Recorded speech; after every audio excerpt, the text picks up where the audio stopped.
Aux côtés du préfet du département de Benje et du délégué spécial en charge de la gestion de la commune de Port-Gentil, le gouverneur de province s'enquiert une énième fois du niveau d'avancement des chantiers d'ivoirie urbaine engagés il y a quelques mois sur instruction du président de la transition par les entreprises Soko TP et de leurs services dans les 4 arrondissements de la capitale économique gabonaise. Le bilan est mitigé parce que nous avons deux réalités sur le terrain.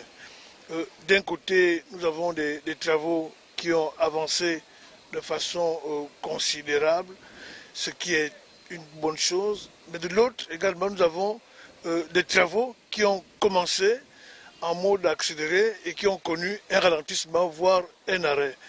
Et cette situation n'est pas imputable aux responsables parce que ce sont là des faits extérieurs, notamment le manque de matériaux, le sable, le gravier, la latérite, la ferraille.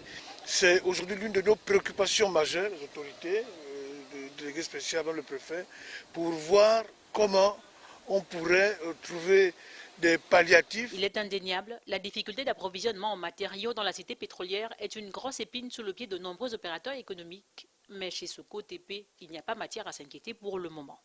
Comme vous savez, pour Gentil, c'est approvisionné par les voies maritimes, ça veut dire bateaux.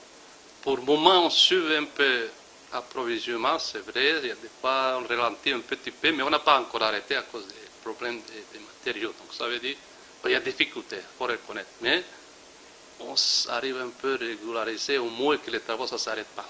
Comme vous savez, il y avait deux chantiers qui nous étaient conviés. Le premier chantier, on a réalisé, donc ça veut dire tournage SG juste derrière le traitement de l'eau SG, on a réalisé.